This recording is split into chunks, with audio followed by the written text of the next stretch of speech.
You guys, I'm back and I have a July budget. And I was almost dreading doing this budget because we haven't budgeted since April. And I think I had some anxiety over starting the July budget. And when I was putting in our monthly bills, I couldn't even remember what our monthly bills were. Like, what gets drawn out of our account? Who do we pay every month? What does that normal bill cost? From not doing a budget from May and June, like these normal things just kind of got away from me. Right over here. So for those of you, I know someone's going to ask because this gets asked almost every video. This is the Every Dollar app. This is created by the Dave Ramsey crew. And over here, the 110 transactions, these are almost all from June. So look for a video of what a budget looks like when you didn't budget for the month. I am going to go back and allocate all of these things for June, and I am probably going to be completely mortified, and I'm going to share it with you. So look for that video. It's going to come, and I just think it'll be really interesting to compare 2 months where we do budget and then a month where we didn't and we just spend however we want. We did up our Every Dollar account. We did pay the $100 to go ahead and just have this again, because if I were to do my own budget, I think that it would just be another roadblock for me to not do it if I had to create one in Excel. And plus, the Every Dollar app is so easy. You just go over to this little transaction bubble and then like drag and drop. It's so easy, and it's totally worth the $100 for the 1-year membership. And I created a few new categories. I moved some stuff around, so it's going to look a little bit different if you are used to watching our budget videos. So monthly bills, PGE, that's our electric. Reliance Connect is our internet. Water and sewer, 75. Walker, that's our garbage company. We pay them bi-monthly. My husband doesn't know if we paid in June because he usually writes the check to them. He can't remember. I can go back into these transactions, but so I just went ahead and put it in there, but that is a bi-monthly bill. AT&T, so I actually gave them a call yesterday because we don't do paper billing with them. I just pay online, and I decided to download. Like I don't understand why our bill is so high. Like we do 10 gigabytes for our data, and I do still have an installment plan on my iPhone from about a year and a half ago, but that's only like $25. So I downloaded the PDF version of our bill, and I totally forgot that we had 2 iPads on our bill that we're paying $15 and like over $20 a month for. And so I went ahead and called them, and long story short, April of 2017, when I purchased my new iPhone, I went into one of those AT&T authorized dealers, which I had never been into an authorized dealer before. I have always gone to an AT&T owned store, and whenever I go into an AT&T owned store, I get the best service. They're also really helpful, but I decided to save a drive into town and go to the closest one to me, which is an authorized dealer. And the experience that I had in that store is still haunting me like a year and a half later. It's ridiculous. So I was told that I was getting a free iPad, and turns out it didn't end up being free because nothing ever is. But the guy was just so like kind of pushy, but kind of friendly and kind of manipulative. And at that point, when I realized like how he was being, I was already in too deep with purchasing this new iPhone. So I just dealt with it, and I was just not happy whatsoever. And I had already called AT&T to complain about the manager of the store. Anyways, it turns out one of the iPads, the newest iPad that we have, that we literally have not even opened out of the box, I have a 2-year contract with it, and for me to break the contract, it's $99, and it ends next April 2019. So I went ahead and took the insurance off of it since it's literally still sitting in the box. So now it's only costing me $10 a month, and I have 8 months to go. So I'm just gonna keep it because I figured $10 a month or $99 or $90, whatever it was, cancellation fee. I figured it's the same amount of money. I'm just going to keep it, and then I will cancel it next April. I already put a notification in my phone to go ahead and cancel it for March. We had another iPad on there that I went ahead and suspended that's not on a contract. So that one is saving us $12. And then she went ahead and she just decreased our bill because she told me we were saving $27, and I was looking at the prices of the 2 iPads and it did not equal that, but she just lowered our bill for us. So I asked her what billing period that was going to reflect, and she told me the June, July. So I don't know if that means my bill is going to be lower when I make my payment in July, or if that is reflecting on the August bill.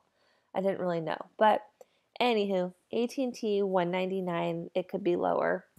Thanks for listening to my AT&T rant. Union dues, that's every month. New York Life, that's our term life insurance. Car insurance, $302. We have a lot of things insured. And then our very, very baby IRA payment.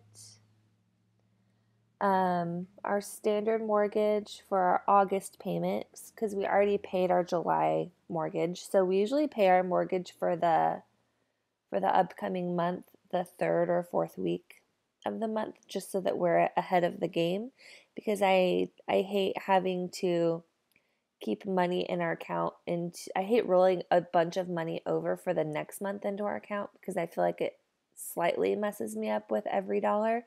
We usually keep a $300 to $400 buffer rollover into our account to cover us for like the beginning of the month. So I like having the standard mortgage in its own little I don't know what these are called, group. Just because I like going over here and I like seeing the percentage of our income that's going towards it. So our standard mortgage is 17% of our income. And then I did the same thing for the extra mortgage payment. So our extra mortgage payment is 33% of our income. So I would really like to throw an extra $2,400 at the mortgage in July. And then right now, with our standard payment, what we're paying towards principal is around $360. So that will be almost $2,800. So whoop whoop. Living expenses. We don't really do a ton of traveling in summer. We don't do really a ton of stuff that cost money, really in general. So here are just our standard living expenses. So our groceries are always high, $600. Oh, and I forgot to mention, we are putting $500 into savings. In September, August, September, every year, we have an acquaintance who raises grass-fed cows. And they always go to slaughter in August or September, and we're always picking up our beef in September. So we purchase half of a cow, and we get a really, really great deal. The poundage that we get always varies, but our bill for our half a cow every year is usually around,